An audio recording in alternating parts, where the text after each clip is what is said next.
Ladies and gentlemen, welcome back to the Strompcast. Arguably two of our biggest games of the season so far. We've got to recap, but before we get into it, let me introduce you to my co-host. First, got the main man, Richard. How you doing today, man? I'm good. I'm finally moved in to the new crib. We've got the wall of goat. You've got your wall of goats. I got my wall of kits of all sorts in the back and my little soft footy kitty corner. But we're good. It was a heartbreaking one today. They made me believe for like 10 minutes.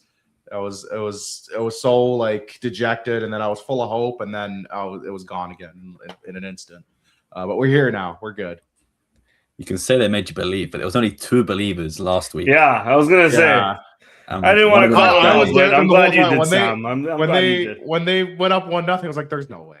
I was like, "I don't believe this." Like what? And then time kind of ticked away. I'm like, okay. And then 1-1 goal key. I'm like, that sucks. And then the 2-1 goal key. I said, well, it's over now. That's it.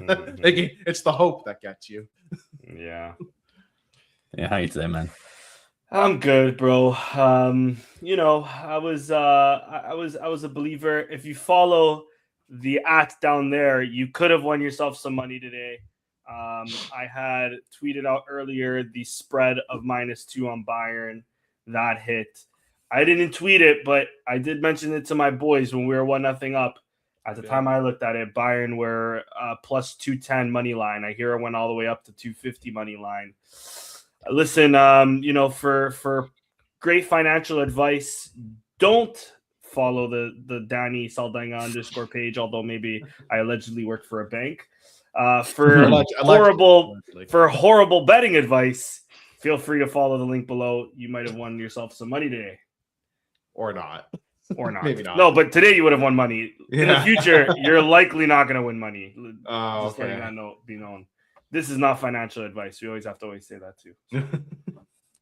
But yeah, make sure you follow all things Alvalade on all social media and podcast platforms. Let's get into the game, which of course was marked by huge news just a day before. No Pedro Gonçalves, no Trincao, no Kenda, allegedly no Jenny and Inacio, but Inacio made the bench. Jenny ended up starting. But the lineup is as followed: Rui Silva, Fresneda, Quaresma, Diamonde, Mateus Reis, Maxi, Allison, John Simoes, Hjulman, Jenny, and Suarez. Off the bench, the return of Ricardo Mangas, who I'm pretty sure has not played a minute of football maybe since the early Tassa games, but I don't remember him playing for a good while, especially in a meaningful game at least. No respect to the other ones, of course. But also off the bench, Vainidis, Ioannidis, Blopper, and Morita. Richard, I'll start off with you. What were your overall thoughts on this game? Oh, I mean, as expected, Bayern kind of dominated possession and held the ball. I mean, we held our own. Like, we were pretty good defensively. Like, we made it very difficult for them to get chances. And the ones they did were, good chance, but Rui Silva was well up to the task, especially in that first half. He made a couple really nice saves. You could tell we were going ultra defensive just by the fact that we went with 5-4-1 formation, 5 at the back, 4 midfielders, and then 1 lone striker. So you could tell we were going to go for a bit more of a park the bus mentality. That being said, we had 1 or 2 good chances in the first half. One that almost actually was an own goal on them. Neuer makes a phenomenal save because he's Manuel Neuer, of course. Their goal, they get a goal early that does get ruled out for offside. And I actually didn't think it was offside initially until they showed us the Hawkeye technology where he was like, his elbow was this much over the line. I was like, oh, okay. I didn't even catch that angle. I was low key thinking they showed it late in the half on my feed, on the TNT Sports feed. I thought UEFA were doing us a solid because a few years back when we were in Germany, they gave a certain German team a penalty from a handball that hit a player's face. So I thought, 10, 12, 13. They did not do us a solid today. But they did not. Okay. Yeah. It was so their goal gets rolled out for offside. We go in 0-0, and I'm like, okay, I'll take that. It's tied. Great. You didn't look totally embarrassed, which is also great. And then they kind of come out, quick start to the second half, a little back and forth, and then we score kind of out of nowhere. Own goal. I thought it was Fresneda who scored initially. It turns out to be an own goal. We go up 1-0 and then immediately decide we're going to defend like our lives depend on it, except we're not going to defend great. Especially the second goal especially is tragic. They're guy wide open to make it 2-1, just brutal. But that's Bayern Munich. They make you pay on those chances, especially if you don't if you don't know how to mark. And then like they showed their class, like they're just a league above us in so many ways.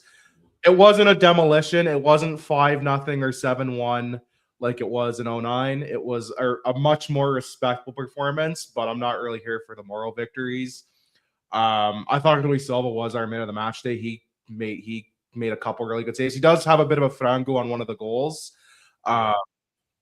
Unfortunate, but you know what? Like considering how peppered he was with shots, I'm not going to hold it that much against him. Like, what more do you want the guy to really do at the same time? Like, the game was already starting to get away from him. They were kind of leaving him out to dry. Like, what more can you do? No one was really all that impressed today. I thought Diomande was actually okay. I thought Maxi was poor, as evidenced by his rating. I thought Alisson as well. Like, that whole left side was kind of frustrating. Like, they were just giving the ball away and almost getting bullied off the ball a couple times, like very needlessly and carelessly. No notes on the substitutes. Like they did nothing to stand out. I thought Hulman actually played better than what his rating suggests. I guess he gets dragged down because he gets a yellow card, but it is what it is. But they're a class above us, Bayern. Like they played phenomenal. Like Gnabry gets a goal and an assist. He was phenomenal. Harry Kane could have had a goal. He hits the post late in the first half. Olise and Limer like were torching Alisson and Maxi on that side. Todd gets a great goal. I mean, Manuel Neuer, he only had to make one or two saves. Now, one's a great save off of what would have been an own goal off his own player. From some good work from Jenny. I actually thought Jenny was okay today. He creates that one that almost puts us up 1-0 in the first half where he tries to slot it into Suarez and it deflects off the defender. No outstanding notes are that. It's a 3-1 loss. It probably could have been more. I'm glad they limited it to 3-1, I guess, if you're going to go for any moral victory. Not that I'm big on those. We move. We're still in decent position standings-wise as of the end of this match day. We'll see by the end of tomorrow how things shake out with other results, but doesn't get much easier. It's PSG after this, right? If I'm not mistaken. So without Hulman because he's got any yellow and he's suspended for the next game. And also without Hulman, without Jenny, without Diomande, they're on AFCON. Without Kenda, he's out for months. This game. I remember before, like we were in the group chat before this game when we saw like all the injuries or whatever. I was like, this feels like a scheduled loss almost. Like they're like, look, we're probably not going to win this. I feel like the one against PSG they're really going to be struggling because that's PSG team is. I mean, they're the reigning European, French League and French Cup champ. They're treble winners for good reason. Like it's not getting easier, and they have probably the best left back in the world, probably one of the best midfielders in the world. They have the reigning Ballon d'Or winner, if I'm not mistaken, right? Like they're going to be even tougher than Bayern Munich, which says a lot because Bayern Munich, even on a bad year, not that this is a bad year, even on a bad year, is still dangerous and terrifying. So you can imagine a good PSG side that we're going to be facing next.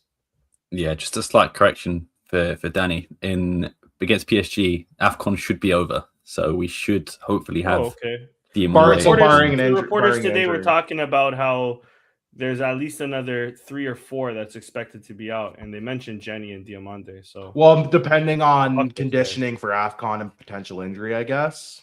So I can see that AFCON finishes on the 18th of January 2026, and we play PSG the 20th. So depending on maybe because of rest, okay, but maybe we have them back. It could be a load. It could be like a load management thing, right? Depending. Yeah, but that's also depending how far they go, I guess. Then. Yeah, that's what I'm saying. If they go deep, it's like you're not gonna force them if they're dying, right? Like yeah. No, so, I think that's what their thing is. Like conditionally, they could be unavailable for that game, depending on AFCON, obviously. They worded it wrong, so they worded it funny. They worded it poorly. I'm gonna blame it on the reporter. Yeah, that's fine. Yeah, they've worded that very poorly. They could have worded that better. We've never been wrong in our entire life. We've never been wrong. I'm pulling the Mourinho card here. I'm not the wrong one. They're wrong. Richard Neves never been wrong. Richard Neves has never been wrong. Ask me, I'll tell you. They just worded that poorly. So they're like conditionally could be unavailable depending on AFCON and other extenuating circumstances. That's all I have to say on this game. Yeah. Fair enough. Danny, what were your thoughts on this game? I might get a yellow card from the jump. Oh, here we But go. I've a yellow card only if you guys want to interpret it that way. Yeah. I've not seen a manager this flexible at Sporting in my lifetime. No, that's not yellow card worthy. That's the yellow card. Tactically, No, really? Saved Whoa, it. what are we doing Saved here? it. Yeah, I wasn't gonna give him a Tactical yellow flexible. even without the tactic. I was That's like, my first I warning. get That's where my he was first. coming. My first warning. The bank joke really should have been my first warning, but that's the first warning. Listen. Yesterday was coming out, all these injuries. I couldn't keep count on who we had and who we didn't. It was have, one after the quite other, honest with right? you. It was insane. Whatever the training session was after the Benfica game, I don't know if Rui Borges and the coaching staff were just pissed off on how that game played out, and obviously we're going to get into that. I don't know if the training session involved tables, ladders, and chairs, but so apparently the injuries were Trincão's injury was, if you remember, we'll get into the first half of the Benfica game, sprained ankle. Jenny was questionable because of that Prestiani tackle towards the end. Yeah. I think Pedro Gonçalves just load management at this point just because he's coming back from an injury. Yeah. Kenda, a lot of this was load management too. I think Inasio's going to be load management too. This is a game that we were expected to lose, so we were just like, facts. But Kenda, from what I remember in the Benfica game, he was fine. Like, he didn't look like he's a fractured foot as well. It's pretty severe. He played like 15 minutes from my end, from what I think I remember, right? 75th or 70 something minute, right? So yeah. But anyways, I go back to say that Rui Borges, I mean, a pleasant surprise. I thought, after looking at the lineup, it made all the sense in the world. We're missing Inacio. We're missing some key guys. Play a 3 at the back, even though when we were attacking, Mateus Reis still pushed up a bit more, or even Quaresma played more on the right a bit more, but definitely was pleasantly surprised, was happy that we went to the back 3 against Bayern, a team that we were obviously going to sit back deep and needed to project our fullbacks to try to hit them on the counter. I thought the game plan was perfect. Maybe if we didn't have Alisson, maybe if we have somebody else, a bit more experience, Alisson is good and all, and he's young. I'm here to let him develop. This wasn't the game you wanted Alisson to start, though. For being honest. This is Alisson's first half performance, man. Like, he needs to mature to the point where, listen, buddy, you don't have to take on the world every single time you get the ball. Sometimes we need that quick pass. There was a few times, especially in the first half, where we're countering and Maxi's going on the overlap. Just send it to Maxi. Send it to Maxi. Try to get yourself into a position afterwards that you can maybe collect the ball or have Maxi send it back to you. You don't have to get the ball into a certain angle and then stop it, and then decide, am I taking on this guy or am I taking on these two guys? Am I then going to pass it in the middle? You're taking too long on the ball there. And it was a little frustrating in the first half. Second half, he improved there a bit, but an Alisson game to forget. And again, he's young, so we're gonna not harp on this too much. I thought Mateus Reis was fantastic. He would have been my man of the match if João Simões wasn't on the pitch. Hulman, there was one pass that Mateus Reis did. I think it was in the first half.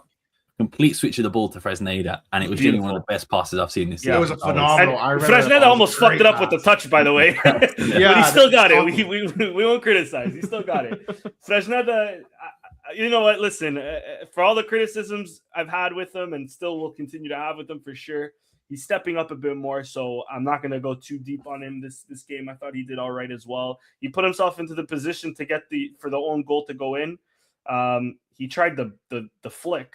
So who knows if it would have worked out if the ball did go through him, but an attempt was made. An attempt was made. He was at least in the right spot. Yeah. I can't blame him too much. When he goes forward, it's with intent. So credit to Fresneda there. Like I was saying, I thought João Simões played amazing not amazing, but I thought he had a really good game. João Simões he played well. Defended when he needed to, had the lungs in the midfield. The goal basically came from him. I thought Hulman had another good game. If I remember correctly, his yellow was kind of soft, but I don't know why. What happened? Because it was after they scored the second, I think, or the first. They were. Oh, it's the arguing. Was it not the arguing? I don't know what Suarez was doing. He had the ball in his hand. He didn't want to put it on the corner. The kickoff, like. It was like there was a call and Suarez threw the ball away and I forget the Bayern player. It might have been Kimmich. came up, was like, Yeah, it was no, it's Kimmich. It spotted was here, Kimmich. and then Hulman went, and it was like a descent yellow, if I'm not mistaken. Yeah, only for us, or maybe Kim. Oh no, Kimmich, I guess, got a yellow too, though. Kimmich got a yellow too, but yeah, that's how it started. Was Suarez threw the ball away, and Kimmich came I think it was Kimmich came storming. Or like the foul was way over here, you ass, and then or something to that effect. I don't know. It was right after the goal, I believe. But yeah, and then I think Luis Suarez was trying to say like the referee's still looking at VAR when the referee like looking. okay. And that's why Kimmich put the ball down straight away. Yeah, maybe that's why they got distracted and didn't actually look to VAR for that second goal. Then maybe. Yeah, I was just about to ask you guys on that second goal. I've got this still image, of course, right here. Yeah, I'd like to see. It's a foul. I think it's a foul. To me, it's a foul. I think there are questions that if this is in Portugal, it's a foul, and maybe we're just too used to that. But I think in the Premier League and any other league, I think this gets called as well, considering where the ball is also. Yeah. If you've seen Liverpool's game today, Liverpool got a gift of a penalty. So if that's a penalty, this has to be a foul before the goal, or that leads to the goal. In my opinion, it's a foul. Yeah, I thought it was a foul. I mean, I've seen it. We've seen it not called, but we've seen it called more often than not, especially outside of Portugal. So I was a little surprised they didn't really go to VAR even for that. I thought it was at least worth taking a look to double check and get a fresh set of eyes on it. That being said, I don't know how much of a difference it would have made. I think they would have still made it 2-1 eventually if that one gets called back, because we were just basically holding on for dear life. Yeah. But who knows? Maybe we scrape a draw, but we'll never know. Yeah. And really quick, my last 2 points here. Their goals came from set pieces, which is a little, or two of the three, other than that one, came from set 2 goals.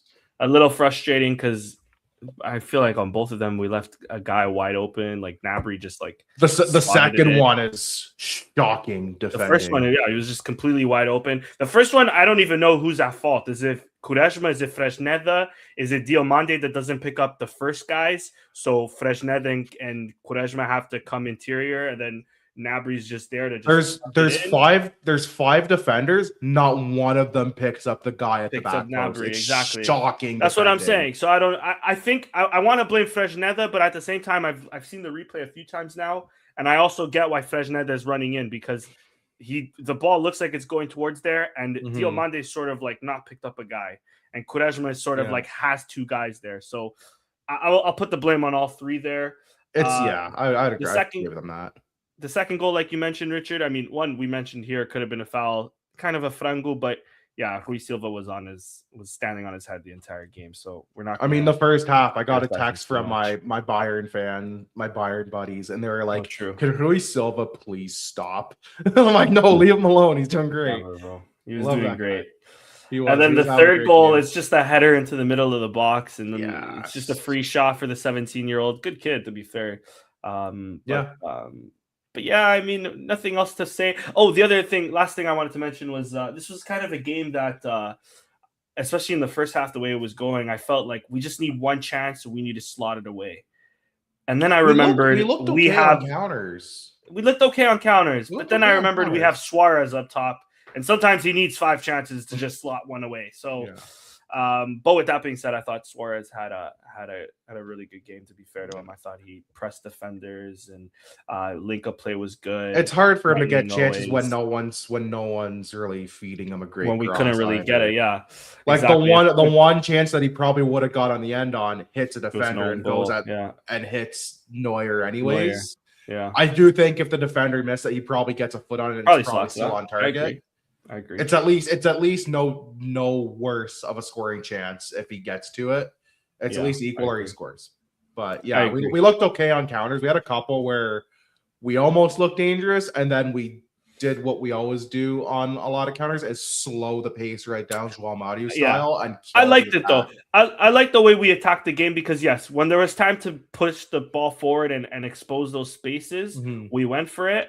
When there wasn't time for that, when the defenders recovered in time, we brought the ball back. We tried to play through the back. We tried to hold possession. We just tried to get Bayern not to smell the ball. And so again, overall strategy, like I said with Rui Borges earlier, I thought he attacked this game. Another good Champions League game where I thought he attacked well. The strategy, it's just the outcome didn't hit. Yeah, it's the opposition too. Like, look who you're playing. Exactly. This is an all-star team. This is likely the best team. Well, I won't say the best team, but this is without a doubt the top 3 teams in the world right now. It's Bayern, favorites for the Champions League in general. Bayern, PSG, Bayern, PSG. And what I'm saying is the top 3, in my opinion, right now is Bayern, Arsenal, and although PSG have had a don't say that. I hate it. I hate them more than anybody here, bro. You can't let them. No, we need the downfall. I'm sick of these Arsenal fans on my time. You gotta hype them up so that they bottle it. This is part of the strategy. It's if they bottle the Arsenal downfall, if it happens, is going to feed generations. Side note: they've already dropped 7 points in the last 3-4 games. So it's Man City is 2 points behind. We can't. Man City 2 points behind. We can't let them. We can't let 3 them points behind them. I think. Do we talk about Ruben Amorim or no? Let's not.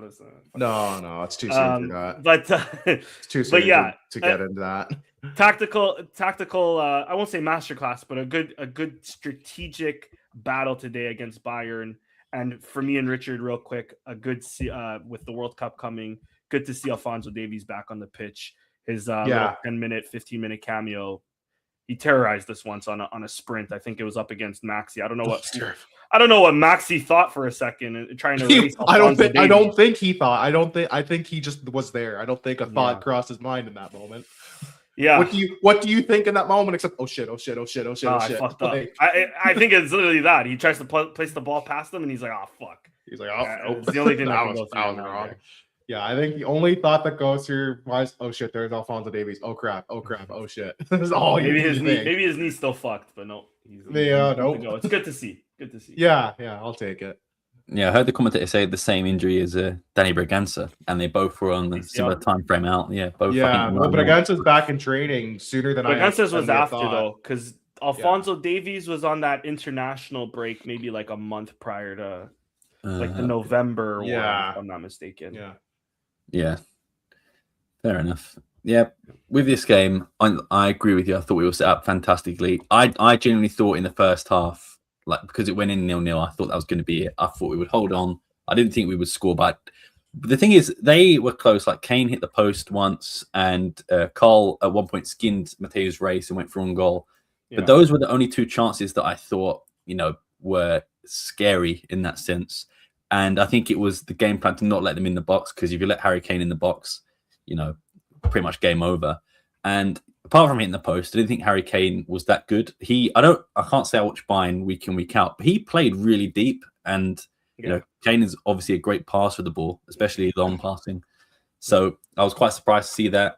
But in the first half, I didn't think it was the game for Jose Moyes. I thought maybe we needed someone a bit more physical, like a Morita, even maybe like a Koch in this game, just because I didn't think we were going to be playing that much on the counter that we did.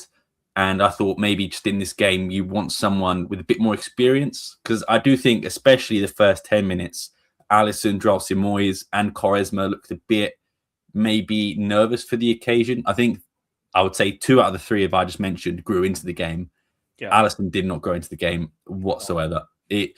Without being disrespectful, I can see why he's a bench option, and he will continue to be a bench option if he continues like that, because every decision, it felt like he just made the wrong one, whether it was passing, whether it was taking on the man, he just could not get it done. The amount of times he lost possession, a 3.8, he was nowhere near the similar vein of Maxi, and we love goal point, but that is crazy. I know Maxi did get dog walked in the first half by Olise quite a few times, but still, I think in the second half, he redeemed himself with some of the challenges he made.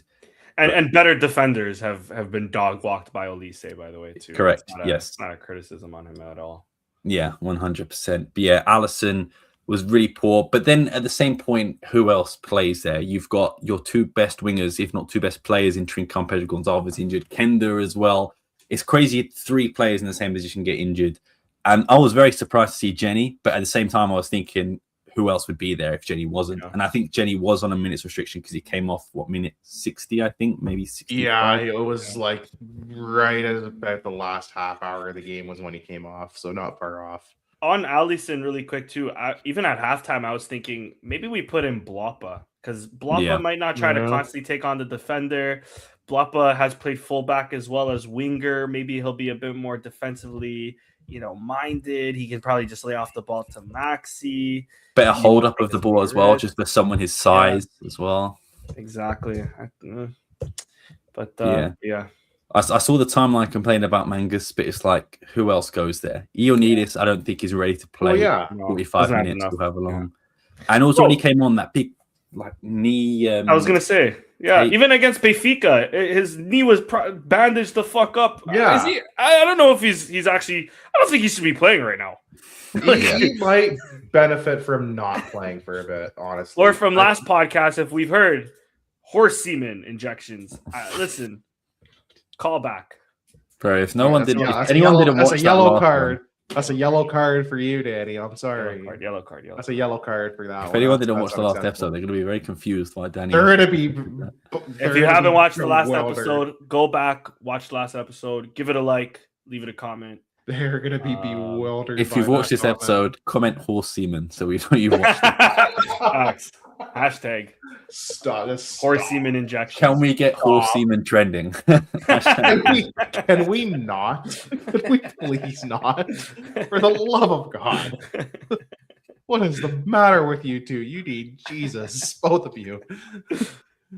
Oh man. But anyway, back on to the topic at hand. What were we talking about anyways? What's this podcast about? What's his nuts? What's knees. a sport thing? What? So I got that dude's knee. I don't even remember is the knee issues.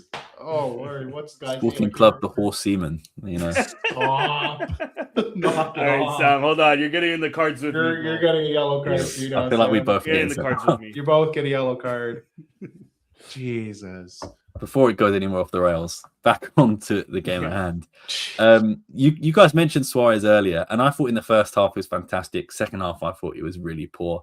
His first touch was so bad so many times. It was like he had a trampoline on his foot. It was crazy. But then it's like right at the end with Ioannidis does something like really well. He runs down the lane, he passes it.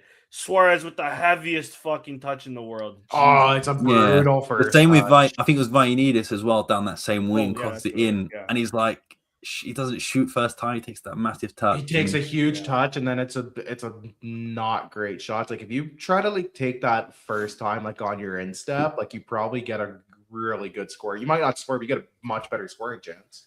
Yeah, 100%. But yeah, our goal was all from Giles Moyes. When I said he shouldn't have been playing, I was quickly proven wrong because that was all him. And yeah, he was fantastic the second half. I was quite disappointed he got bought off, but it is what it is, probably tired and the occasion. But like I said, he's someone who I think really grew into the game, someone who probably would have been nervous coming up against Bayern. But yeah, really did go and improve in the game. And then you guys mentioned it already, but I think the one thing that's majorly disappointing about this for me is the fact that the goals we conceded were just so avoidable. When they had the corner, I did think they were going to score, but I thought it'd be Jonathan Tah, Harry Kane, Upamecano, these big, really tall guys. But instead, he went to the smallest player on the pitch at the back post, unmarked, and that was a goal. That is unacceptable at this level, at this stage of competition as well. And again, I don't know whose fault it was. If you look at the replay, Maxi is on Kane and he's sort of being held by Kane, but there still should be someone else there.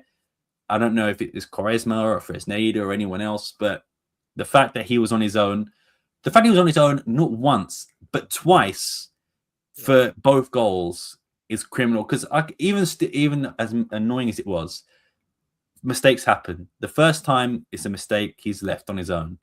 But the second time is just too much, and it is so bad. And what's even worse is from their first goal from the corner is Alisson who has the ball, and he has a great opportunity to cross it, but instead he takes it back onto his left, his right, and then he can cross it still, and he takes it back onto his left and then gets tackled. They go down the other end, get the corner and score. It's just so avoidable. The second goal we mentioned, I think it's a foul, but that one, for a team with quality like Bayern Munich, you can accept a goal like that from open play. They are a very good team, like Danny mentioned, one of the favourites for the Champions League. But to concede on set pieces where a man's left wide open is basic defending, and that's what really annoyed me about this game, is that the goals we conceded were were really sloppy mistakes, and it doesn't really reflect the game, in my opinion. Don't get me wrong, we were dominated from start to finish in terms of possession and in terms of chances. But Rui Silva especially, I know we mentioned the Frango, but I do think it takes a slight deflection of Diamonde or Hjulmand. I think there is a little bit of a touch that sort of raises it above Rui Silva's hand. I think if it was just a normal shot, Rui Silva saves it. But maybe still no excuse for that one as well. But it's just so annoying, and it was disheartening because we were 1-0 up in the second half. I think we had 30 minutes and it was still 1-0. And then they score 3 very quick goals, and then it was like back to back to back. It was so quick. Yeah. But I do want to give out some shout outs in terms of good performances. We mentioned Rui Silva already. Yeah. I thought Diamonde was incredible. We mentioned Hjulmand as well. I thought Diamonde was incredible at, being calm on the ball. As much as I love Inacio, I was very glad he didn't start this game because sometimes Inacio is a bit too quick with getting rid of the ball and, picking the wrong opportunity. But Diamonde was fantastic.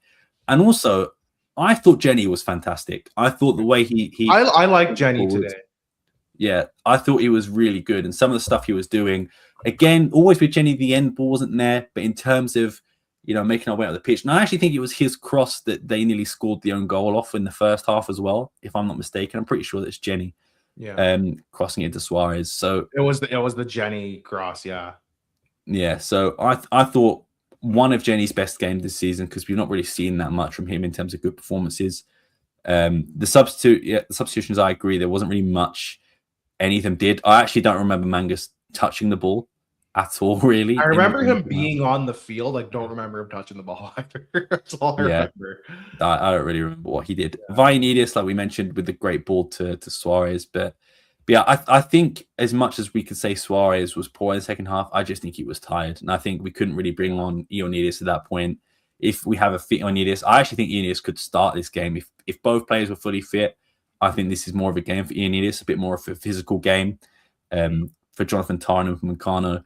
Because from the first minute, Suarez is being taken down by Upamecano and Tah, and he's sort of, chatting to them the whole game. But disappointing result, especially the way we lost. But I still think it was a great performance and some individual quality in there as well. So I think there's still some positives to take away, but we're still quite far away from competing at maybe the highest level of Europe, which is to be expected. But still, I think there's some positives you can take away. Did you guys have any shouts for man of the match? I'd give Rui Silva for me. Like he kept us from potentially getting embarrassing. So yeah, Rui Silva for me. I knew he was having a good game when like I said, when my Bayern buddies were texting me at halftime going, "What the hell? We're this cool. He's sick." I was like, "Yeah, like we paid like almost nothing for him too. Like I'm so glad we have this guy." So yeah, Rui Silva for me. Yeah, fair enough. Danny, do you have a man of the match? Yeah, I mean, it can go to anybody from Hjulmand, João Simões, Diomande, and even Matheus Reis, but I'll give mine to João Simões. I thought he had a really good game today against a really tough physical team.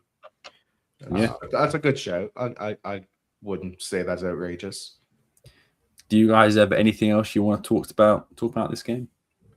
No, like it wasn't like there was no controversies really. It was a pretty tame game.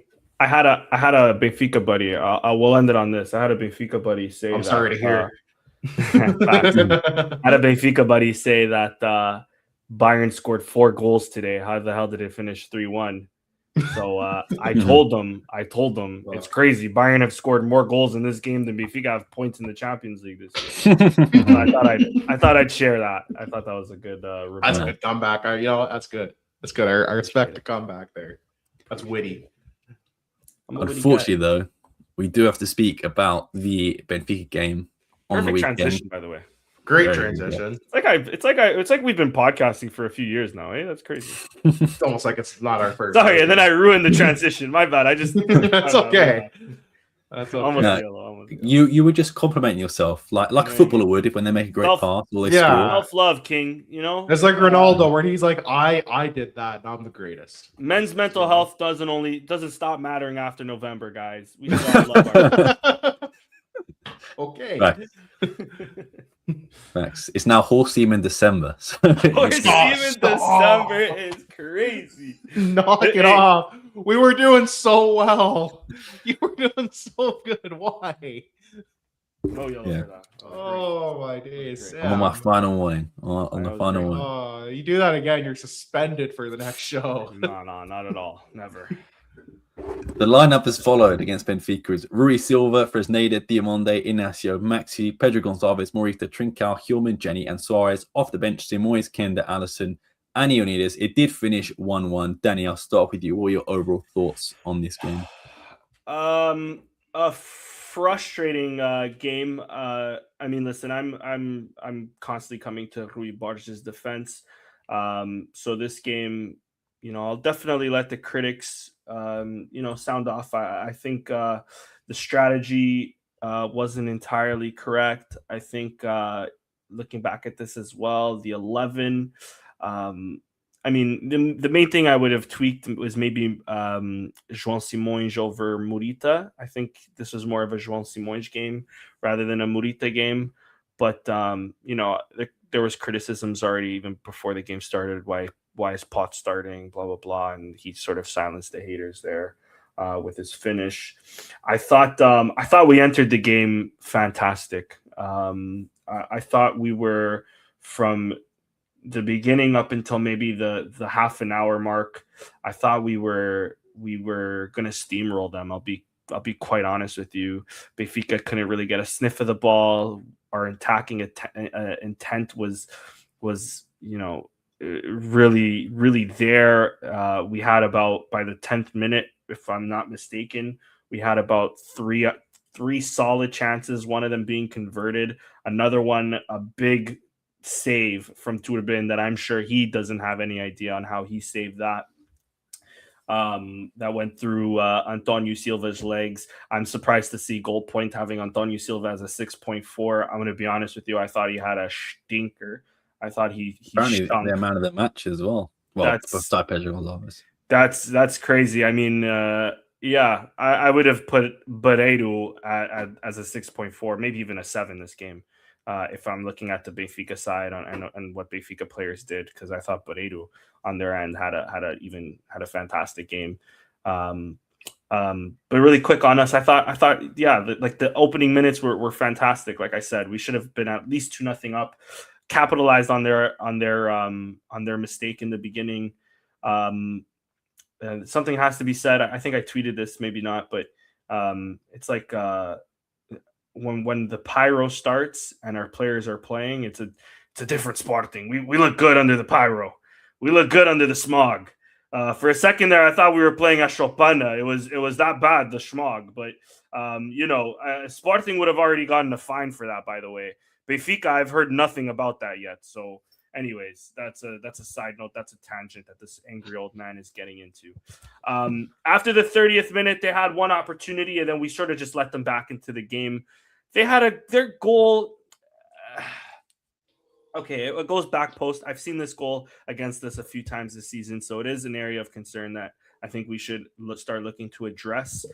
Is it a foul on Jenny? Jenny can't get up to defend afterwards. I don't know how much Sudakov has of the ball by the time the ball is coming through and how much he has of Jenny. I also don't know. Maybe Jenny just loses balance. Maybe that's why Sudakov can just simply tuck that in. I think he needs to be stronger. And I think he needs the issue that I thought he had was that he was in two minds whether to clear it or take a touch and then clear it. So he sort of hesitates, then falls. Yeah. But Sudakov is there. I don't know how much contact Sudakov has on Jenny and not on the ball. I don't know. Like there's no real camera angle that really adequately shows what I'm saying. level of contact. No camera angle, not I've seen like not zoom ins, like slowed down replays for the dumbest shit in Portugal. Even in Bit TV, when it this was a bit game. Exactly. When it pleases them, they'll do a slowdown of fucking Mourinho picking his nose.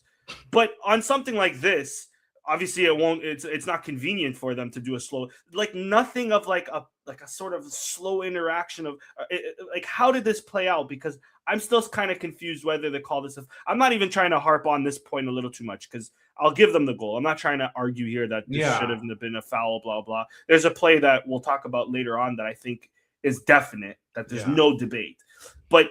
I want to see more. Like you said, Richard, I want to see a different angle of this as well. Like they showed us a couple angles, but like I feel like if it was a Sport TV game, we would have got maybe one or two. That being said, like the angles we got weren't like bad angles or anything. It wasn't horrible. Yeah, it's just hard to tell in general in real time and in slow mo how much contact there really was. Yeah, like it's just really tough. I would have liked for them to try to go to VAR. I understand not going to VAR. I would have liked to. It probably doesn't change the result even, but it's such a. I think Sam's right. I think Jenny's hesitation does him in more than any contact potentially from the Benfica player. Fair enough. I'll take that. Whatever. We got that goal in. The main they were pressing anyways too, right? Like you felt a goal kind of coming. Like I didn't get to watch much of this game. I was moving, but like when I watched the replays and the highlights and stuff. You could kind of feel like they're probably going to get one of it. It was like the derby at the end of last season. You could feel the goal coming. I agree to an extent, but this was their first chance on goal. This was their first chance. And what was it? The 23rd, 26th minute or something like that. We were all over them until this moment. And then this was the moment that the game changed. And then it changed. Exactly. Yeah. Right after that goes in. I don't know what it was that what exactly the game plan was, but from there, we just let them back. We just completely let them into the game. They scored, and it seemed like we just kind of were like content to try to just hold on for the draw. It looked like in the 30th minute, which was ridiculous. Well, I get doing that when there's like 10, 15 minutes left, even, and it's a tough away day. Like I get that. Sure.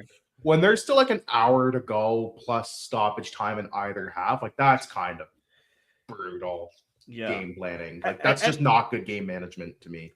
Exactly. And that's exactly. And so that's where I'm saying like the strategy wasn't there for me because there was points in the first half and then in the second half it continued where we decided that, you know what, we're going to want Benfica to press us no matter what.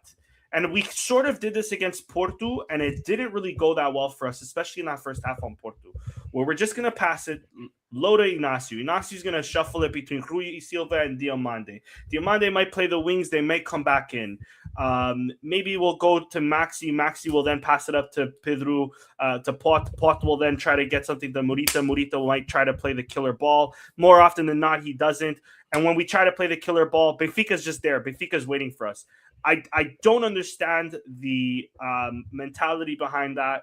I didn't understand letting Benfica coming back into this game. I do feel like Trincão getting injured as early as he did also affected the game because up until I was just going to say 23rd minute he went down and then Benfica scored, and then he was never the later. Same after that. Yeah, and they scored 4 minutes later. He was never the same. And Trincão was slowly having himself a really good first half. Yeah. He megged. If it wasn't Antonio Silva, it was Otamendi, and then he got the ball cleared. Trincão looked threatening with the ball. I mean, Trincão is underrated, I feel, in the Portuguese league or just overall, even from Sporting fans, on how good on the ball he is and how many megs he gets. And yeah, it just once he got that injury, it was just a different Trincão. Maybe he should have subbed off earlier, to be honest. But maybe him being subbed off in general is a sign that he was definitely hurt. That was the first half. Oh, and then to end off the first half, and we can obviously all talk about this. I don't know about you guys. That is a penalty if I've ever seen it. 6.4 goal point rated Antonio Silva gets sent to fucking Saudi Arabia with fucking João Felix, watching Maggie, cuck him down over the weekend, by the way. Shout out Lando Norris. Sends him flying, and then in comes Otamendi. I don't know.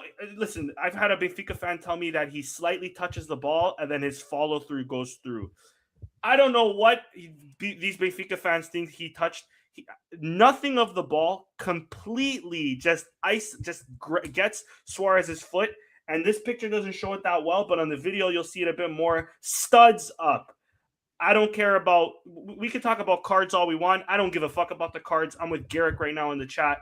Penalty, claro. I don't understand where there was no VAR. Suarez was on the floor for a while. The ref called a foul on Suarez. huh? And it just goes to show that everything that Mourinho did over the press conference over this last weekend was calculated. Everything that Porto and Benfica have been doing over the last few weeks and last few months have been calculated. Because, sure, we got a corner against Santa Clara because the pitch was so bad, Kenda's cross was so bad, it had to have come off of a defender, right? And because of a corner, we scored. The league's corrupt. When we don't get clear and obvious calls against us, the league is no longer corrupt. There was no communication, or I have to call it a communication because Portuguese Twitter likes to mock me because I say comunicado. There was no comunicado on this from either side. Where is Porto now to criticize the referees? Clear penalty. And if we score the penalty, who knows what we walk away with at the end of the day, right? Benfica were on top after in the second half. So maybe it still ends 2-2. I'm not saying this result wasn't justified. It should have been, 1-1. A draw was justified. If we lose this game, I'll take the 1-1. It get me hella points in predictions. I'll take the 1-1 to an away to Benfica. I mean, of course, I always want to beat them, but it's just with this on the table, I don't know. And I'll pass it off to you guys before I finish the rest of my summary. I think this is a penalty. I don't know about you guys. Richard, I think it probably should have been a penalty, if I'm being honest. Like, we've seen that. I've seen that call before in World Cups. It should probably be called here. Look, I don't always like when that penalty gets called because it's not necessarily intentional defender, but we were on this show talking about almost a very similar incident in the last World Cup in a Portugal game where they got a penalty called in their favor. And I argued saying, look, it's harsh to call that a penalty, but it's a penalty because it's still a hand and it's obstructing a scoring chance at the end of the day. So if it's called there in a World Cup, it should be called here. Like you said, I don't know how much it changes the game. They might still come back. So it could be 2-2. A draw felt fair, especially given the fact we kind of rolled over. I would have liked to see this given as a penalty still. I don't have any real strong thoughts. Like I said previously, I felt the game management from their tying goal was kind of poor. You felt their goal coming a bit because you could feel us leading up to it, backing off a little bit, and then they, like you said, Sam, it's like their first real chance of the game. And from that point on, it's like, well, that's it. Like you could feel us backing down a bit when they get that chance. Like that's all they need sometimes. The momentum swung right then and there. Yeah, it changed. I mean, it's a 1-1 goal. They're at home. Like, of course, they're gonna get all riled up.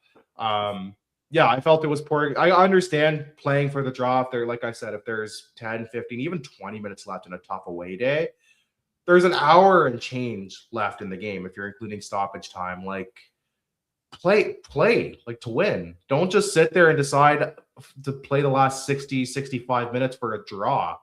Like, there's still so much football. That was bewildering to me. And I didn't get to watch much this game. I had to watch the replay and the highlights, but it just seemed like it was one of the rare times where I really questioned Rui Borges' game management there. It was just kind of a weird call for him to make, I guess. Like justified criticism for him. I don't really have any standouts from this game, really. Like, Pot gets the goal, and I'm pissed I didn't pick him to score. I picked Trincão to score. I thought he was fine. I thought Trincão was fine.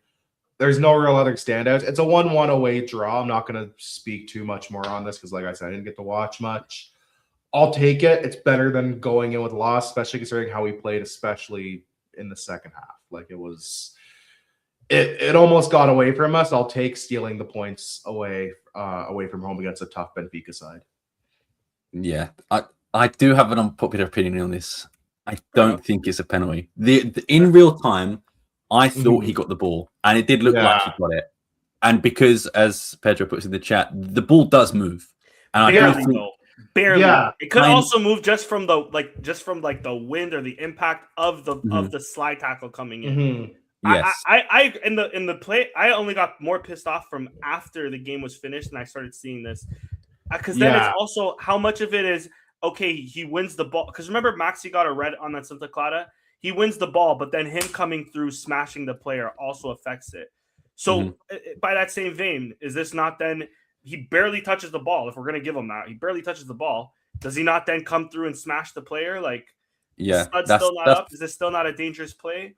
That's fair enough. I don't know That's what the fair enough. criteria is anymore, to be honest with these. But if you mentioned about what Antonio Silva did, if you watch the replay, he makes contact with Suarez. If Suarez goes down, that is 100%. They're probably calling it. Yeah. He stands on his foot or slides on his foot. That's a pen. And I think the issue that Suarez does here, he waits too long and he does, in my opinion, get the ball. I think he gets the ball. And you can make an argument that he wipes out Suarez as well. I don't think it's a foul on Otamendi like it was given. No. I think it's just a last-ditch tackle, and it was timed very well. And I've seen some replays on social media, on like TikTok and stuff, that puts it at like this angle, and it doesn't look like it.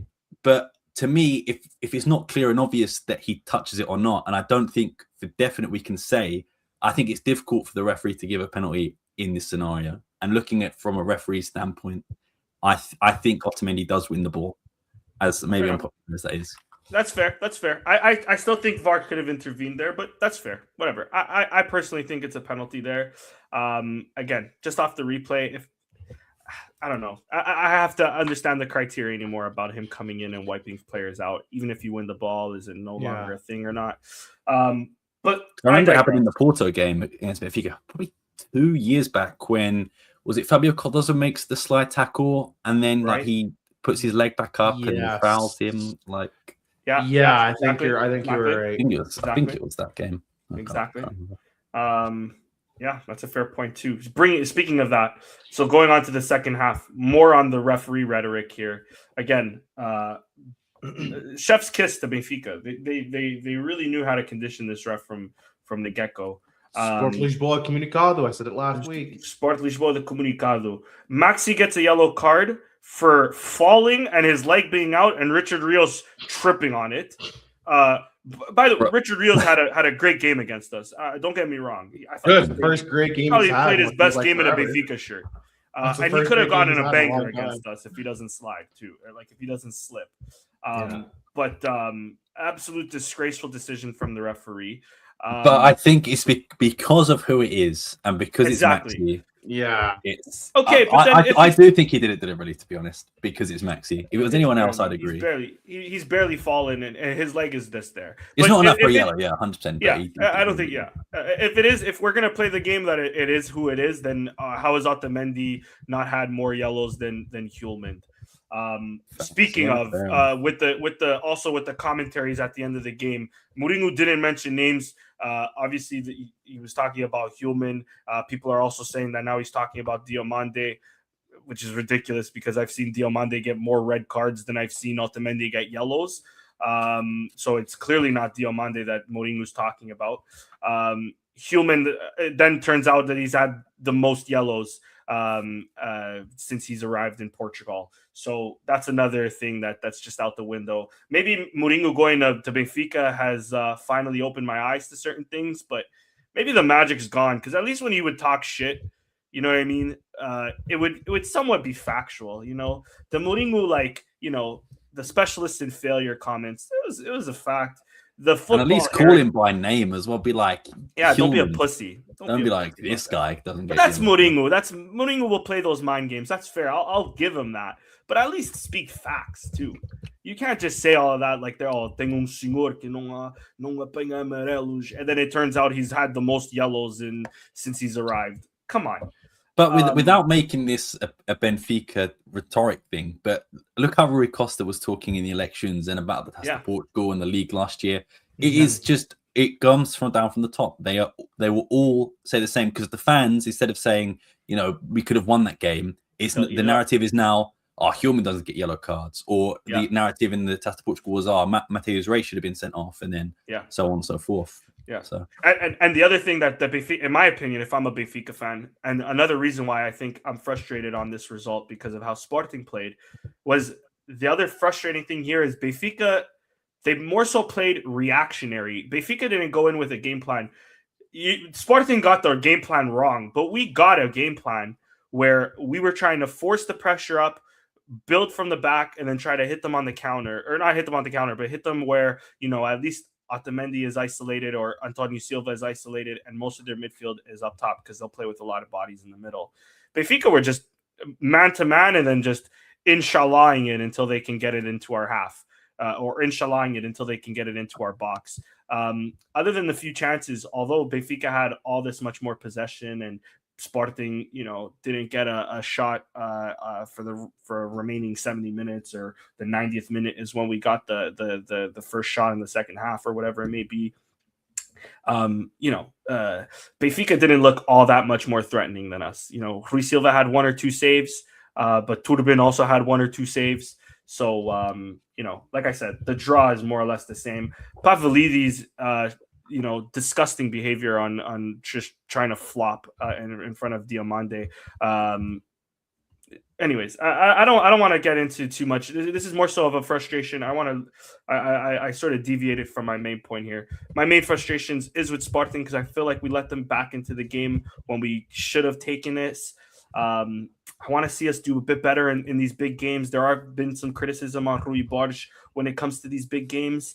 And although I think Rui Borges is an excellent manager, and like I said today, he's probably been one of the more flexible managers I've ever experienced at Sporting.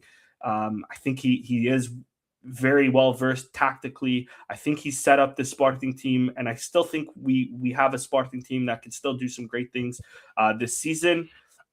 This game he got wrong. The Porto game I feel like he got wrong, and I hope for the next big game we don't constantly try this just playing it out from the back.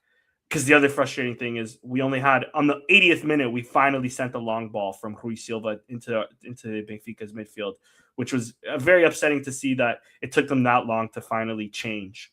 Last points here. If it was Maxi Arujo, if it was 11 Maxi Arujos, we win this game. You can call him hothead. You can say all you want about it. We end the game with 0 men on the pitch. Maybe 11 yellow cards, but what a guy! I love, but we need that fire, we need that passion for these games, and he had it from the first fucking minute. Him and Richard Rios going back and forth with it. By the way, Richard Rios also did my man dirty. There was one nutmeg where then the shot goes wide because he slips, like I mentioned. But other than that, him and Maxi were going at it, and I thought Maxi had a great game. So there was a few crunching but important tackles that Maxi made. One that comes to mind was when we hit them on a counter. I believe it was in the second half. He wins it off. I'm not sure if it's Arsenis now or Dedic or Dal or one of them, but he wins the ball off of them on a last-ditch tackle. All ball, pushes it forward. I thought Maxi had a fantastic game. And then the subs just came on too late. Kenda didn't do much. João Simões didn't do much, but I feel like this is a game that maybe João Simões would grow into it if he had started, like I mentioned. But we moved, and shout out Ioannidis. He didn't do much, but him coming back from injury that early, like we mentioned, just bandaged up. I gotta give credit to the guy. They got the red, deserved red, by the way, but it was the right play for Prestiani to do. It has to be mentioned. He has to bring Jenny down, or else we're on a crucial. It is, but not that scissor tackle. Yeah, not that scissor tackle. Don't get me wrong. You try to stop him different ways. The red is more than justified. Yeah, but I'm saying it's the right play in that. Brutal. It's a brutal tackle, but it's the right play though. At the end of the day, it's the right play. It's not quite as. It's not quite as. Sorry. They now have a meme where we have with Bruno Fernandes crunching. I forget who it is. They now have that. It's not Renato. Who is it? Servi, I think. Servi, yes, there you go. Fernandes Servi, yeah. So they now have that meme. They got the red card. We finally looked that we were gonna do something. I still feel like strategic red card. Call it. It's like the only because I just saw it the other day. The only Gunnar Solskjaer one on the break where he just breaks the guy's legs on a breakaway. Yeah, not quite the same vibe. It's like sometimes you just gotta take the red card. Yeah, no, and then we finally looked lively in the second half. Benfica held on. I thought maybe we could play for an extra minute or two because the game only really restarted at the 92nd minute and it finished at the 97th. So that doesn't really make sense. But Fresneda, man, you had a decent game. It was quiet, but at least it wasn't loudly bad. Right at the end, man, you don't pass it, you don't shoot, you don't make a run. Bro just fell. That really pissed me off, and I felt bad because obviously he can't help it. But yeah, of course, it killed me because I genuinely thought we were gonna steal it to death. Yeah, me too. Anyways, I rambled on long enough. I won't say another word about this game, but frustrating. That's the sentiment here. It's frustrating. Yeah, I'll follow on. I'd go with that. I'd agree with you on that. Yeah, I think I agree with Rubor set up wrong. Not necessarily in selection, but I just think in the game overall. I probably would have started Kenda this game instead. I don't mind Morita starting just because they play with the three midfielders with Rios and Enzo. And Morita's played well the last few games too, so I get him starting. Yeah, one good game. He's had a couple. I think it's more the physicality of Benfica's midfielders that we need to pack the midfield. And as much as I do like Simoes, I feel like he's just not that great physically. Yeah, fair. So I did like the selection of Morita. I didn't think he played that great, but I also didn't think he did anything too awful as well. Second half, he grew into it a bit more for sure. Yeah, 100%. First half, not so much. But I think the main issue of obviously, I think in the first 20 minutes, we were the better team. Suarez has a few chances. That Maxi save you mentioned with Trubin doesn't even know where it's going. Of course, great pressure from Hillman to take the ball away from Enzo to find Pedro Gonçalves to score. Even though Pedro Gonçalves' finish was awful, I really don't know how Trubin didn't save it, to be honest. Yeah, but, for real. You know, I'll take that. But I do think as soon as they scored, I think the team lost confidence. And I do think, to their credit, I think it was the Benfica fans who had that impact. I think as soon as Benfica got into the game, the fans also grew into the game because we did score quite early in sort of the first 12 minutes. And I think the Benfica fans weren't very loud. We took the crowd out of it early on, for sure. Exactly. Which can absolutely have a big effect on the game. Yeah. And I think, obviously, I feel like this is a blanket statement, but I think if we played this game at the Alvalade, we come away winning this because I think the crowd are more behind us than them. And I just think it was the occasion got to a few players. Suarez, I thought, had a poor game. I didn't really think he was great in the second half. The first half, and we mentioned the tackle on Otamendi as well, I just think he could have been a bit smarter with some of his decisions, but I think you could say that for any Luis Suarez game this year. I was really impressed with the back four, especially Inacio and Diamonde, and shout out to Fresneda as well. I know we mentioned the error at the end, but I thought Inacio and Diamonde were pretty good. Inacio more so, I think, with his passing, and sometimes it was a bit annoying how he kept going long and maybe rushed it. But I think he was probably the better out of the two this game. I'm not saying that Diamonde wasn't good, but I just thought Inacio played pretty well. You mentioned Maxi. I think on the first goal, it's on him. I think he loses possession. I think it's of Dedic who crosses it in. I think he needs to be quicker. And we mentioned Jenny, but I think for me, more of the blame falls on Maxi not reading that properly, more than Jenny trying to clear it. Because I do think when Jenny tries to clear it with his left foot off balance, we mentioned maybe he's pulled down a little bit, or at least impacted in that situation. Whereas Maxi, all he has to do is mark the runner and stay with him, and perhaps it doesn't go in. But yeah, I think we were lucky to escape up until the red card, because I thought Benfica were all over us this game. And unfortunately, I said it, I think Rubor set up wrong. There are a few chances. I think Azunas had one. Rios, you mentioned, played very well. Pavlidis. But I will say, having Rui Silva in goal is such a blessing. I think even though with the Franco we conceded today, comparing to what we had with Adan in the last two seasons of Franco Israel, it is night and day having a keeper that can actually make saves, and that you think, okay, someone's through on goal. I have faith in Rui Silva to not only save 1v1s, but to save screamers from outside the box. Maybe not against Porto, I suppose, like William Gomez goal. But I don't blame Rui Silva for that. I think it's just, it's a great finish. But I think we struggled to play out from the back. I think Marine, you say Benfica didn't really have a game plan. I think they pressed us very well. And I think that was their game plan, to tire us out, press us very hard, and they did. And I think it was just one of them games, unfortunately. Like I said, if it's at the Alvalade, maybe we take more than a point.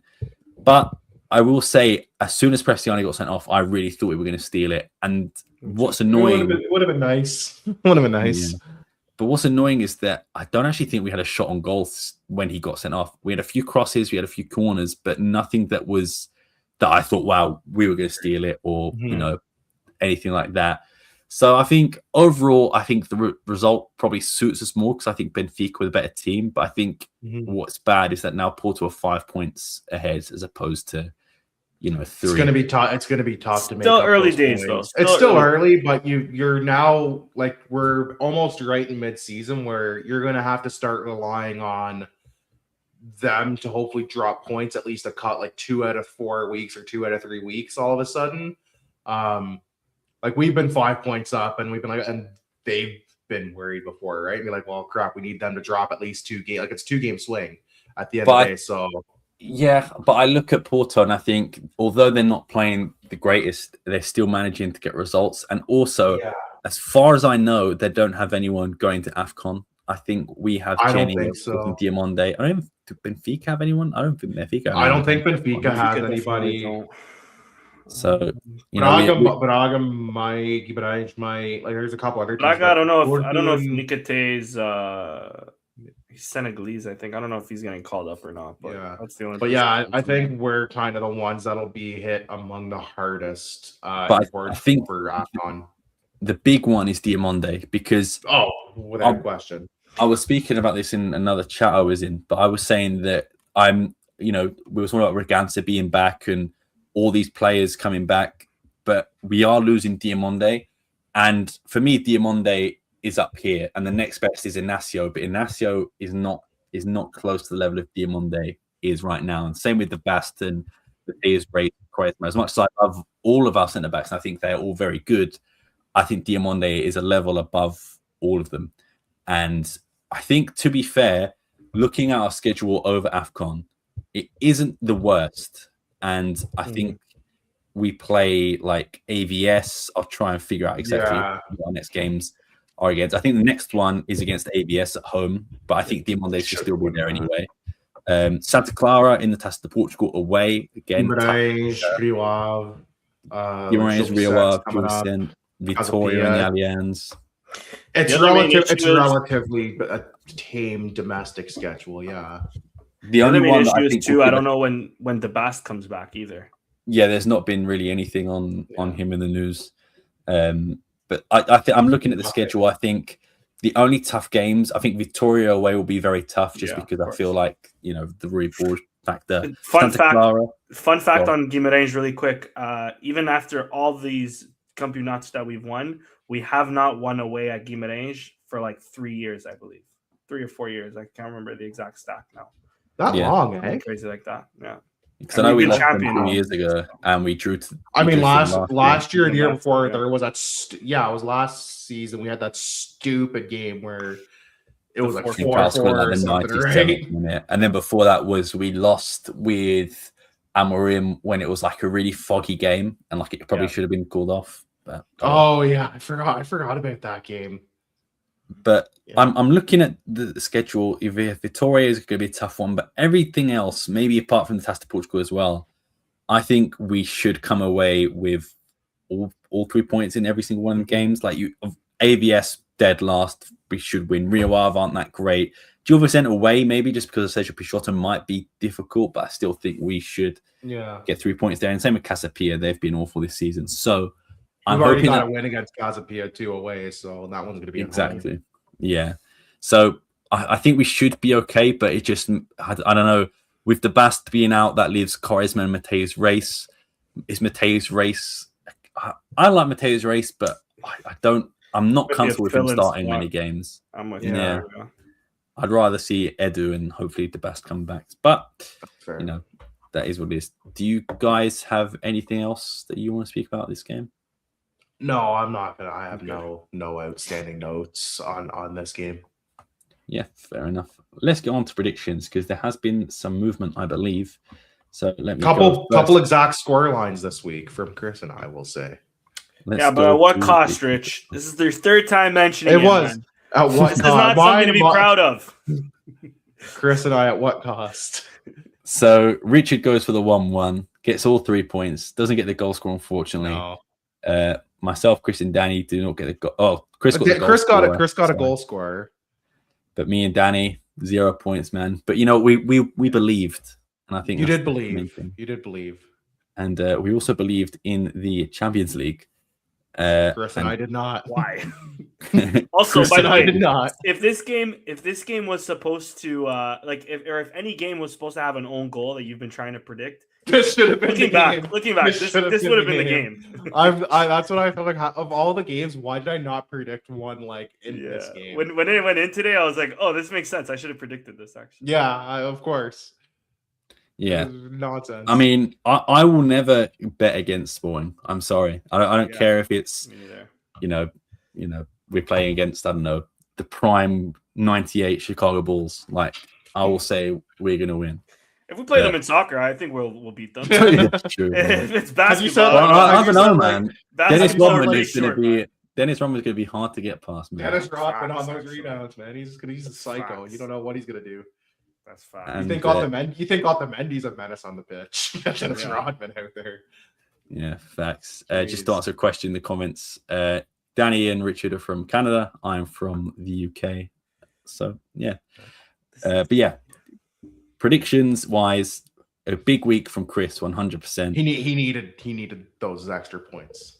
And a decent week from you as well, Richard. But of course, at what cost, man? At what cost? And the cost is you going first place. So I don't think you really care about the cost. I'm not gonna play. Yeah, what cost? Answer the table.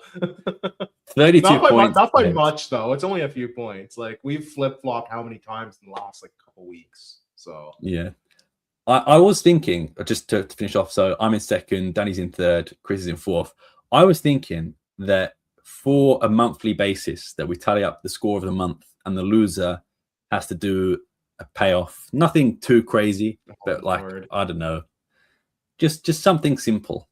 Nothing too crazy. Spoken like a man who's comfortably sitting well above last place. No, I'm talking about for the month. I'm talking about for the month. I'm not talking about the overall table. I'm talking about for the month. If you want to keep track of that, go nuts. I don't have the time for that.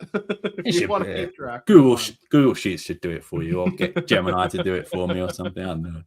I'm sure Gemini will help out on that one. But yeah, we could just could do something like that, just to keep it interesting, keep it fresh.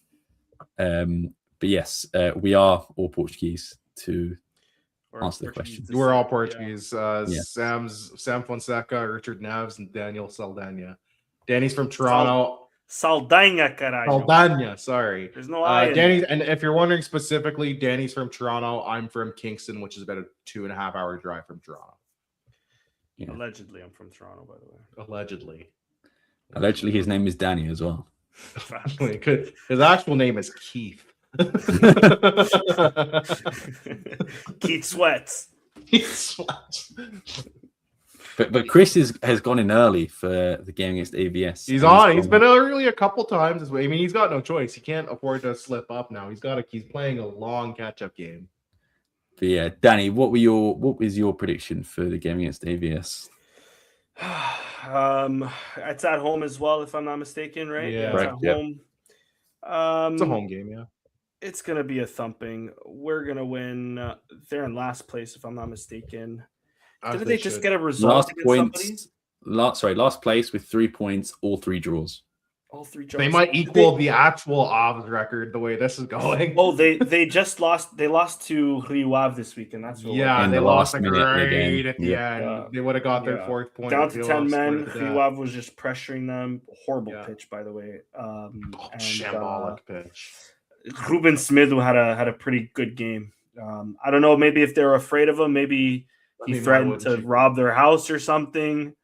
I'm gonna go with that in mind, knowing I was gonna go 5-0, but knowing that Ruben Smith probably knows where these guys live, it's just gonna be 4-0.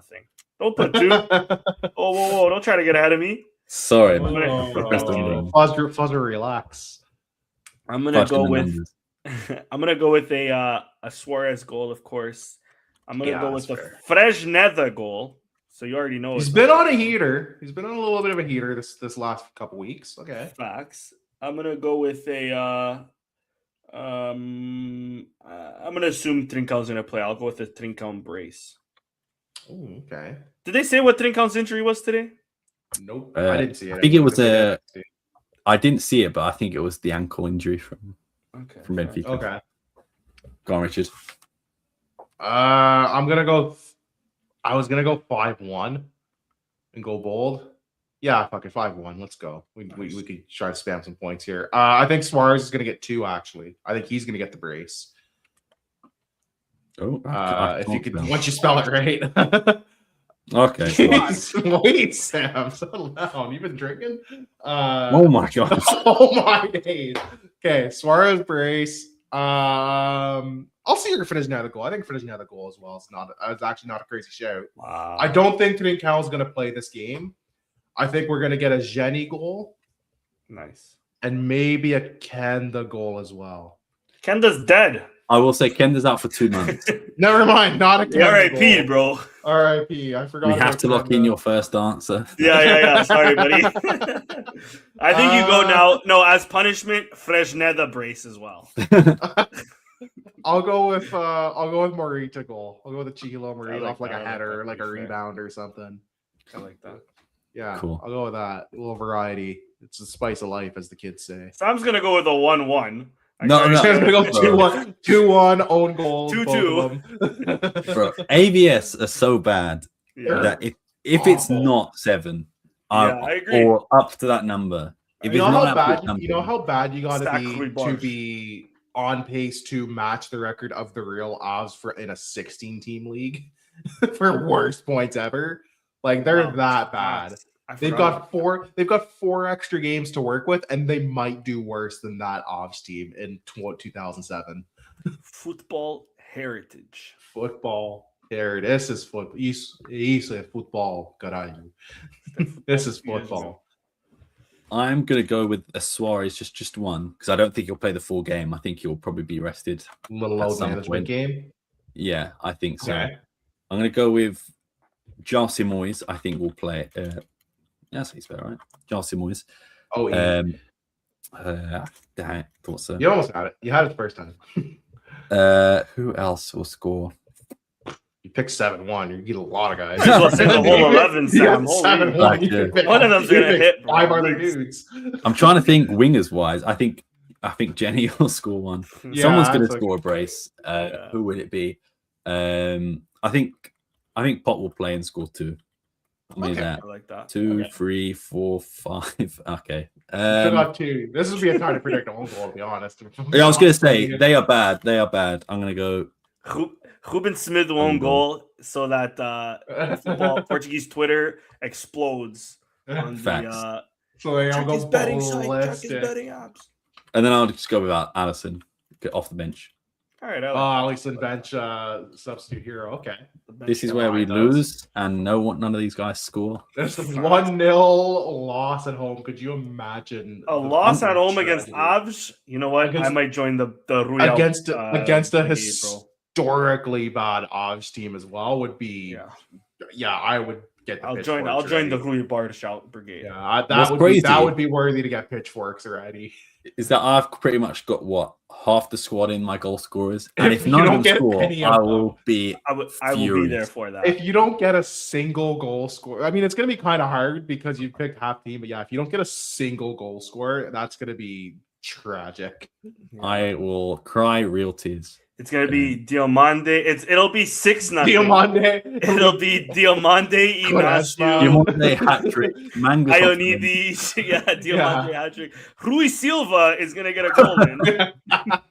He's gonna score a Tim Howard style goal, just move Yeah. it up the pitch, and the wind's gonna somehow take it. Like, Facts. Yeah. yeah, you're gonna be pissed when all the center backs and like substitutes you didn't name score. It'll be like the Taça da Liga that we tried to predict, where we had like the rotated team, and it was like Bloppa, Brace, Maybe off for 2, yeah. None of us had any of the scores. And we like Suarez, and we're like, what we the picked fuck? like 8 different guys, and like we got like one, I think like 1 or 2 goal scores between Maybe, the 4 of yeah. us. Like it was tragic.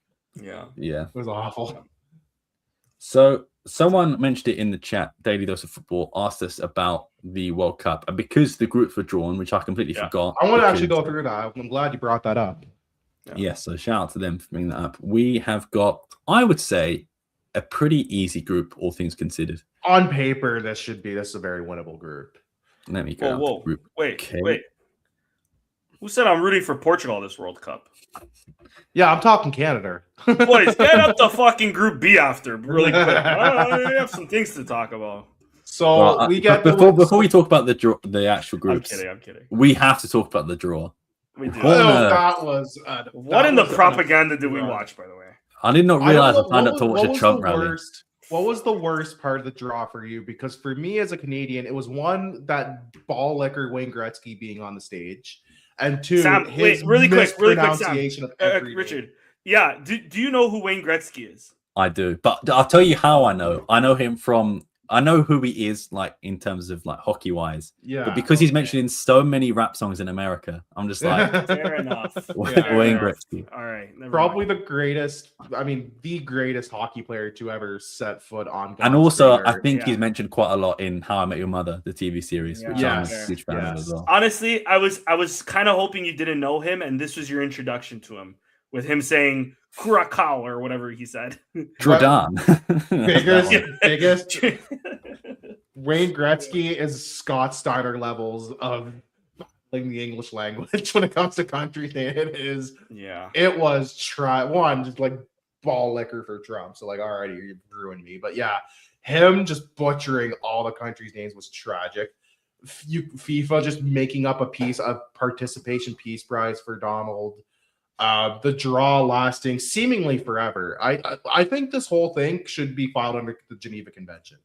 This was absolute tragic. 2 hours before the draw happened, man. It was so long. It was ungodly long. My manager's Italian, and I had messaged him, and I said, like, I think Italy will qualify for the World Cup before we know the groups.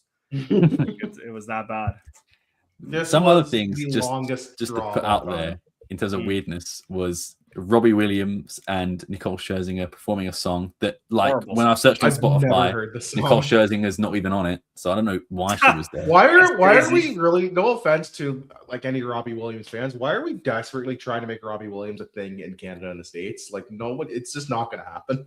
Yeah, and also, DJ. Why was Rio Ferdinand there? What relevance does he have?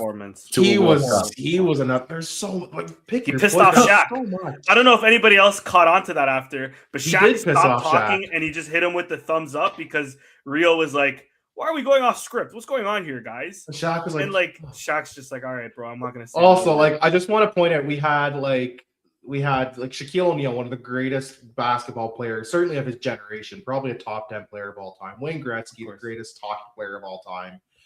Who else was there? Aaron Judge. No, what was the baseball Heidi player? Klum. Heidi Klum was there. I'm talking the athletes though. They had another guy. They had somebody else. Was it not there. Aaron Judge? Aaron Judge was there, which was weird. It's like you have two goats and then Aaron Judge. There was another guy. The first one. There was another dude in the comments. Who was the other dude? We had baseball, basketball, hockey. Was it a football? Oh, Tom Brady. So you had three. And Tom Brady's first ball was Brazil. I knew this shit was rigged. You knew I knew, and for those who don't know, his ex-wife is Brazilian. I knew it was rigged. I knew America was about to get the softest group in the world, and they did. It's not even that soft a group because like those are tough teams. Like we'll go to America's Australia. Group Australia was Argentina at the last World Cup. Australia's best player plays for Watford in the championship. Yeah, but Australia also almost beat Argentina at the last World Cup. Like, let's not. Whatever. They're not exactly a pushover team. Like, let's not kid ourselves here. But the one bit that really popped me was the guy asking Rio Ferdinand, "Did you ever score against Casillas?" And Rio was like, "What kind of dumb question is that?" What a stupid question. And then he tried to play off as he was joking, but I was like, that definitely was not a joke. Since we're on that, tragic. It was doing the rounds on football Twitter. I love her. The Miseducation of Lauryn Hill, probably in my top 5. I'll definitely say top 10 albums of all time. Yeah. Why was she wearing the Allianz Arena on her head? Insane. That was insane. Shout out Lauryn Hill though. I love you. This was an affront to football and, dare I say, mankind. This whole spectacle. This was If this was for the Russian 2018 World Cup, what they did with Donald. Listen, we're not a political show. I'm not gonna say it was right or wrong. Whatever. But I'll say it was wrong. I'll say it was wrong. Putin. This was just everything about this draw felt so. Even like political stuff aside, whether you agree with certain stuff or not, it was just such a weird, very messy, disorganized mess of a Yeah. draw. Like it was Do you know so what it sort odd. of puts me like? If you were to put into like ChatGPT, be like, do an American presentation. This was an Like, AI hey, Trump's generated there. draw. This guy is there. Heidi Klum This for some was- reason is this there. was Why is AI Kevin Hart generated even draw. there, bro? Shaquille Why was O'Neal. Kevin is there. Hart Shaquille O'Neal, yeah. This was like the most Crazy. AI. This was an AI generated draw. I'm convinced. Yeah. Like, Bro, this they could was have had- weird. They could have had. I was thinking about this too. Okay, I also understand why the Tom Brady's, the Shaquille O'Neals. to You a got degree, like the Wayne someone to kind of Gretzky's, represent the countries and their sports, the major whatever. sports in the Yeah. country. They could have had Clint Dempsey, Landon Landon Donovan. Like De Hutchinson for Rosario Canada. or like Craig Forrest. Yeah, or Akiva Craig Sinclair. Hutchinson, What's it? Not Craig. Christine Sinclair. Sinclair. would have been cool. You know what I mean? Like, Someone like Carlos Crazy. Vela for Mexico. Exactly. Or like Hugo Sanchez for Mexico. Hugo Chicharito. Sanchez, Like they exactly. could have gone. They could have gone a lot of different. Yeah. Campos, another one if you want to keep the football route. But yeah, it was weird. Sorry, buddy. Kevin Hart and Heidi Klum. We'll have to do Yeah. it. Sure. And Wayne Gretzky. Here's the team. Like, mispronounced some names. He didn't get one. I don't think he got one pronunciation right. Yeah. If I'm being honest. Shaq did have the Islamic Republic of Iran coming out, and I Yeah. thought, you know what, fair enough. At least When you- Shaq- when you're on Yeah. when you're Shaq's on smart. stage, Shaq has like a PhD or some shit like that. I don't know if it's Yeah. like an honorary one or not. Don't get me wrong. I think it's an honorary one, but Shaq's not a dumb. When you're the least eloquent guy on stage that includes Shaquille O'Neal and Kevin Hart, there's a problem. No offense. Yeah. Facts. Like, Yeah. that was brutal. But Anyways. on to the groups. This, like Yeah. you said, Sam, very winnable group. They're going to get Colombia, which I think will be actually a tough game. They should be. I mean, I don't want to disrespect Uzbekistan. They should be beating Uzbekistan. And then they get Jamaica and or New Caledonia Or Congo. or Congo. Yeah. So New Caledonia will face Jamaica, and then the winner of that faces the Congo. Okay. The DR, the Dominican Republic of Congo. They should be walking away with 7 to 9 points. What on God's name, no disrespect, is New Caledonia? They are from Oceania. Listen, but boys, They're not I have. CONCACAF. I know that. I know my CONCACAF teams. They're not I do CONCACAF. have.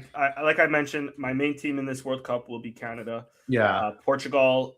Depending on this New Caledonia, Jamaica, Congo result, which Portugal might be either my second or my third team. She could be Jamaican. Because if Jamaica makes it to the World Cup, boys, I'm from Toronto's gonna Toronto. Toronto's born and gonna bred. crazy, by the way. I promise you. Yeah, one, I'm not going out in the streets wearing a Portugal jersey while they're playing. Don't go out. Just don't go out. I'm gonna be with my brethren. Two, I've probably had more beef patties in my life than I have had bacalhau. But have you had more beef patties than bifanas? That's the question. Richard? Yes. It's close. That's crazy. Yes, work I for have, you. bro. Wow. It's at every corner store, buddy. When I was That's true. in elementary school for $1, we're having a beef patty. So it all depends. beat I that kind of don't value. want Jamaica to make it through. Because of that, my heart will be conflicted. But yeah, it's an easy group. For It's a Portugal, let's winnable be group. honest. They should be. Colombia might be the only tough one, and walking. that's the last team we face. I'm actually looking at tickets for Miami, but that's going to be tough because it's going to be an away day in Miami. That's the only problem. Yeah, it's gonna Miami's be going to tricky. be just Colombia, which is cool. You know, that's I think the beauty in having it in this part of the world is that the rest of the world is in most of these parts of the world. Right? There's a lot of diaspora like from a lot of these countries in Canada and the States and even parts of Mexico. So like you will have some representation. Yeah.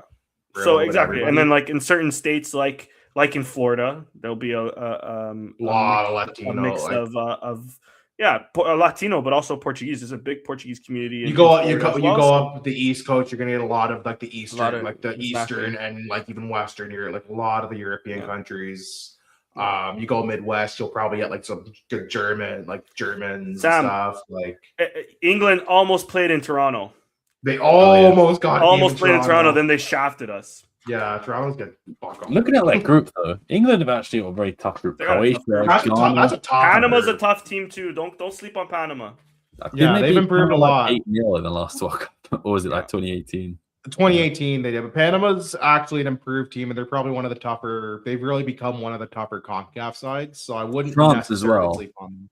Tough. That's a group. tough. Senegal, There's no. What's the group Norway. of death for you guys? Because I don't know that there really is a group of death. Let me zoom out so we can sort of see all of them. Okay, let me just roll through these. Okay, Mexico, Qatar, Denmark, Canada's group. I think Canada should be coming through with that. Although, wait. Let me quickly give some context, Sam. If you're not aware, let me make you aware. So Italy might land into Canada's group. Canada, and that first game will be in Toronto, Canada against Italy, and I'm dreading it if it happens. You Yeah, have I a know huge it's Italian not. population out there, right? Huge It's Italian a population in huge Italian Toronto. population in and around Toronto, especially. So it won't be a home game for us. So Forza Wales or not Northern Ireland. Give me Bosnia. Republic of Ireland. I don't think there's a lot of Bosnians in Toronto. Bosnians.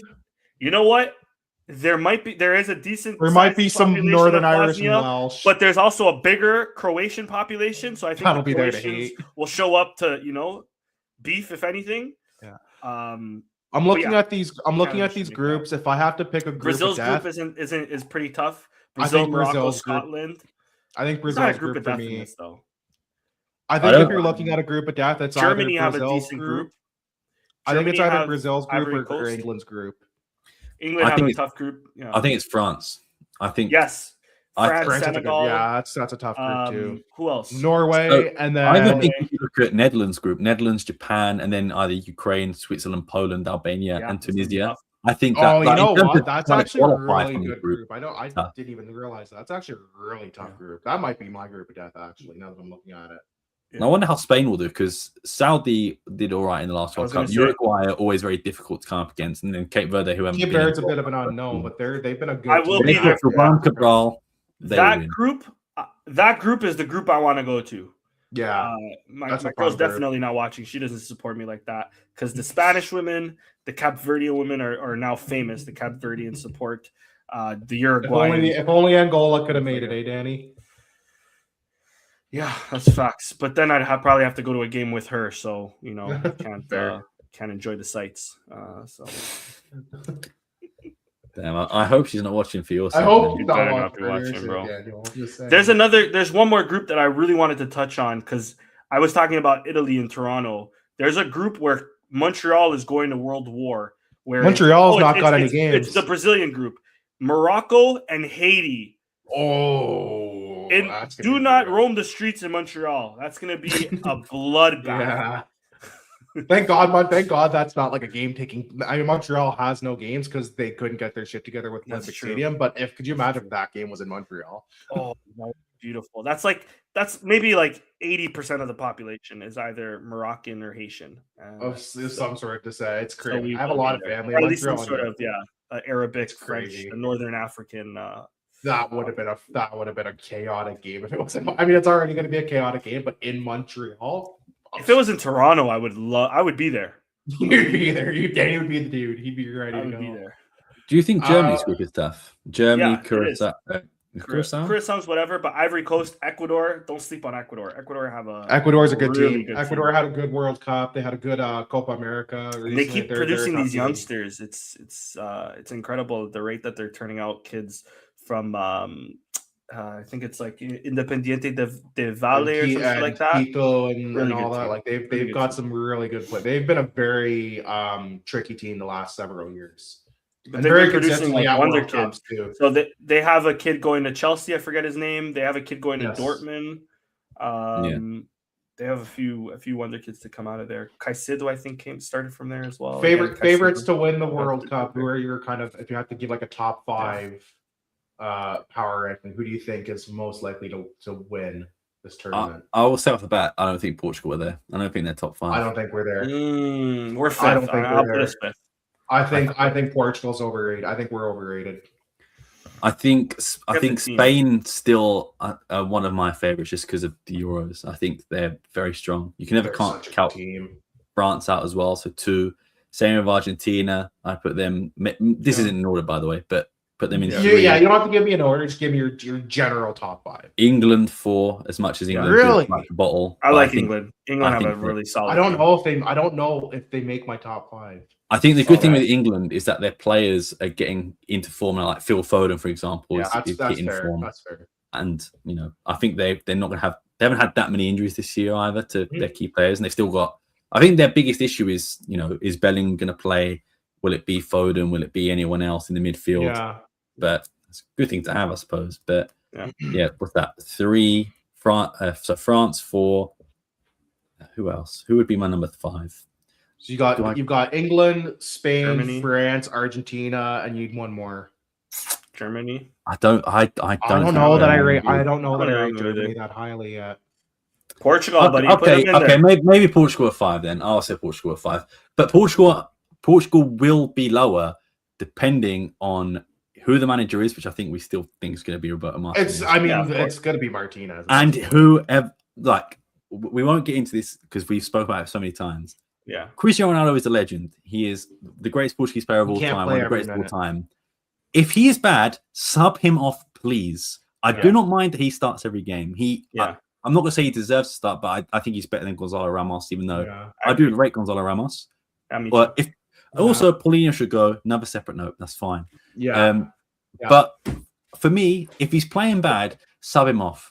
And it did happen at the World Cup. Fernando Santos, you have to give him credit. He benched him for Switzerland because it cost Fernando Sanchez's job.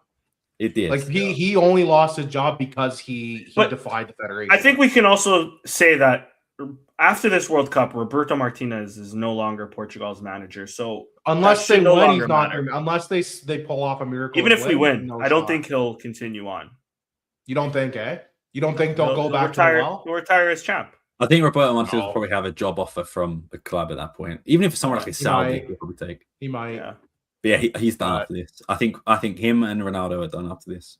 Yeah, exactly. Yeah, they have to be. And I think you can even look at players like Bernardo Silva, maybe their last World Cup. I think Bernardo. I think Ruben Neves. I'm fine to not see him again.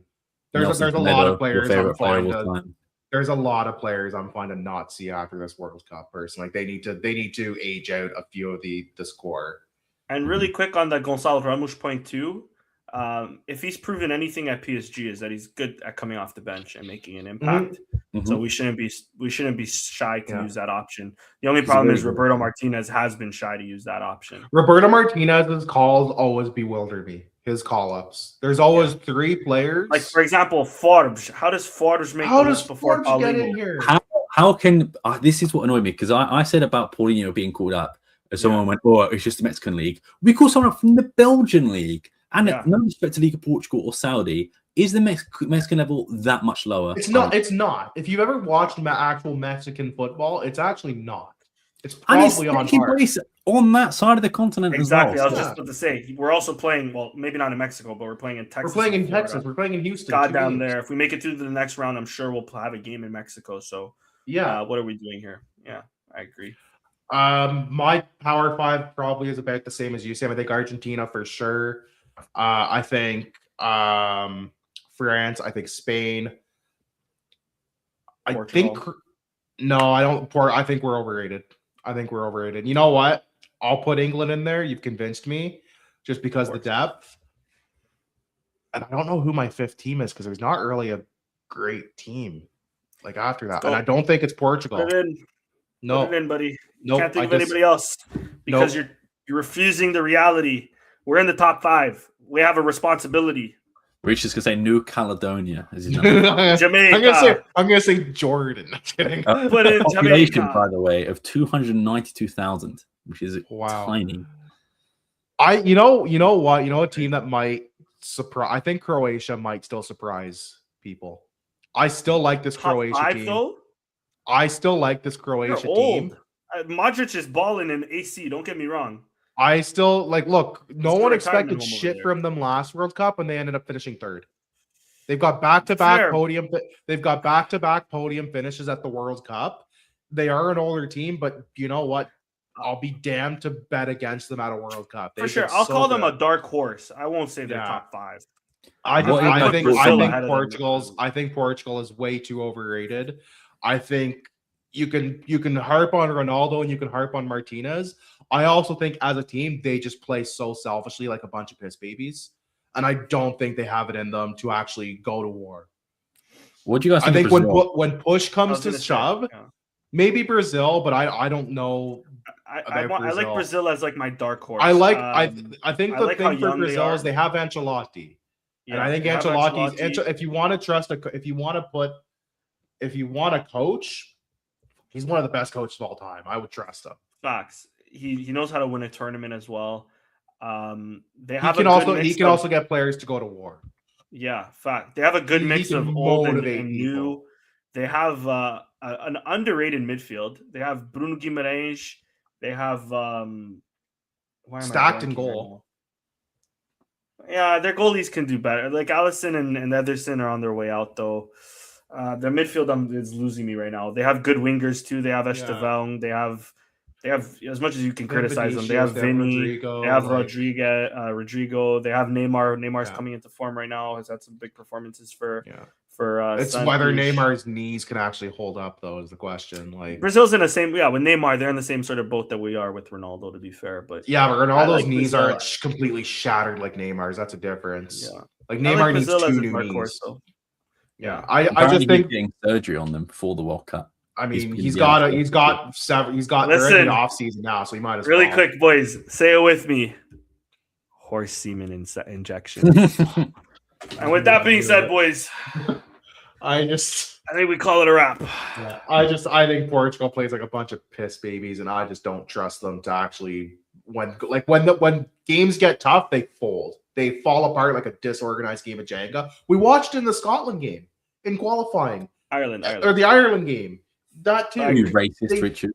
They How All white dare people you. apart. came to you. They Wow. fell apart like a house of cards. It got tough, and they were like, "This is not for me." When things get hard, they You were up against the fold. Iron Brews, not the Guinnesses, Richard. I'm sorry, Right? What's that drink that they love out there? Is it Iron Brew? Iron Brew, yeah. Iron Iron Brew. Brew. Okay. Iron Brew. Culture. Yeah, Culture. you had it. You had it. My bad, my bad. Yeah, I Sorry, just don't. I think even if you want to, like, you can criticize Ronaldo, you can criticize Martinez. I think at the end of the day, they just do not play like a team. They are a bunch of full can't believe diapered it. piss babies when I things am- get hard.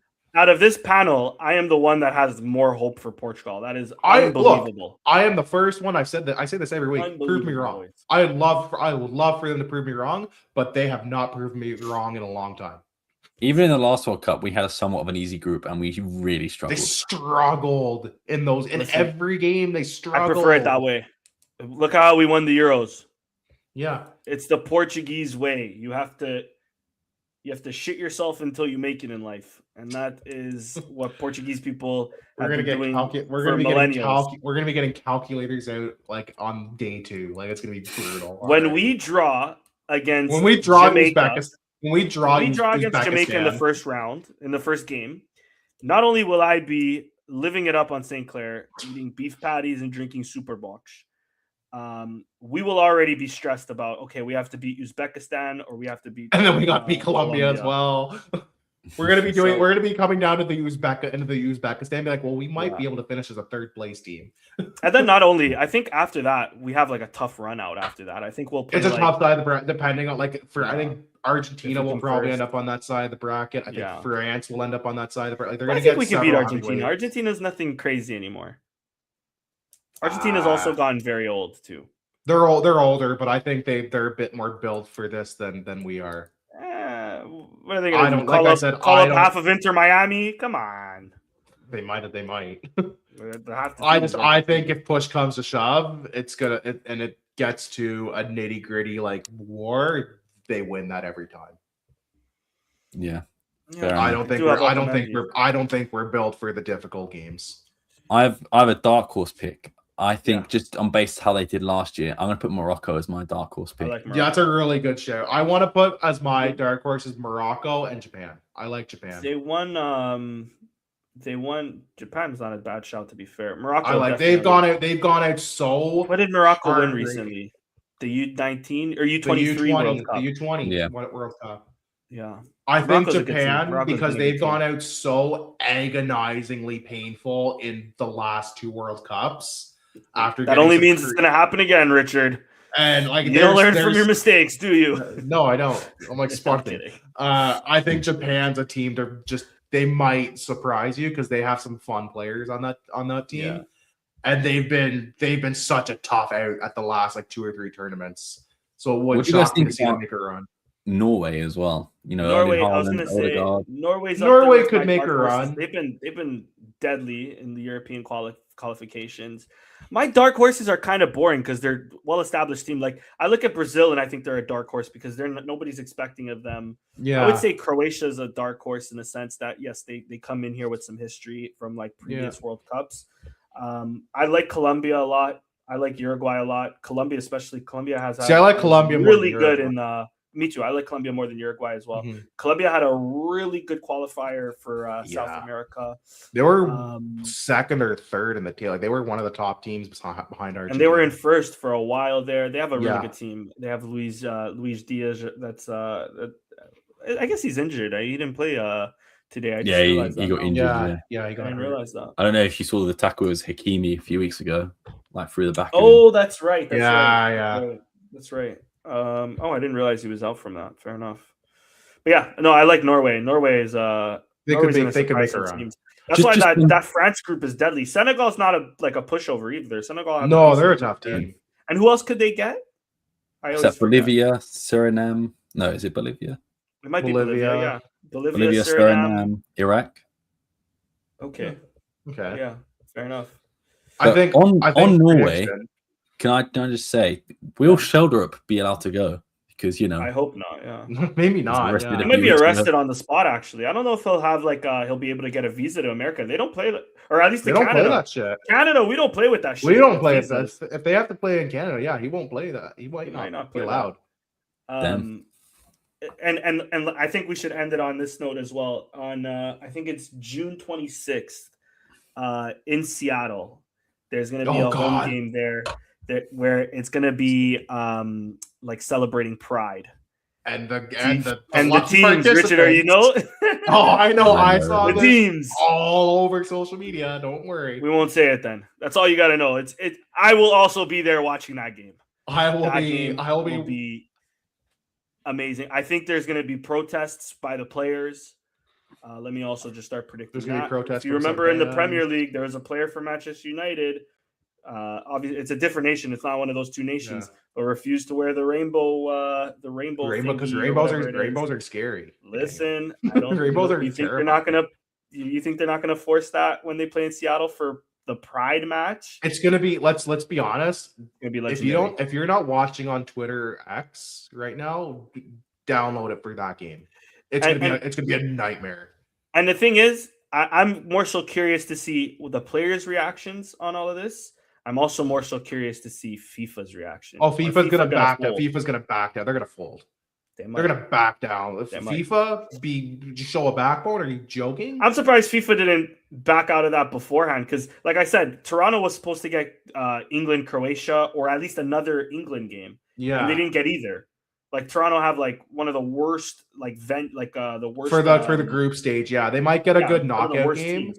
They might get one or two. We have one knockout game. We'll see what that results to. But yeah, so I'm surprised they didn't look at that and be like, okay, maybe we shouldn't play Iran and Jordan on in Seattle right now. But that's gonna be legendary. Yeah, I'm curious to see how FIFA handles that situation. Yeah. It did make me. You just reminded me of the 22 World Cup when Infantino came out with that speech. I don't know if you remember. Oh my god, that was such a bewildering speech. Today I feel gay. Yeah. Today I feel Arabic. Okay, man. Like, hey, buddy. You look like Dr. Me every day. Like he looks like an Austin Powers villain. Like, what are we doing? Facts. Yeah. But I think on that note, we can end it there. Nearly 2 hours we've been going, so I think we can call it there. Yeah.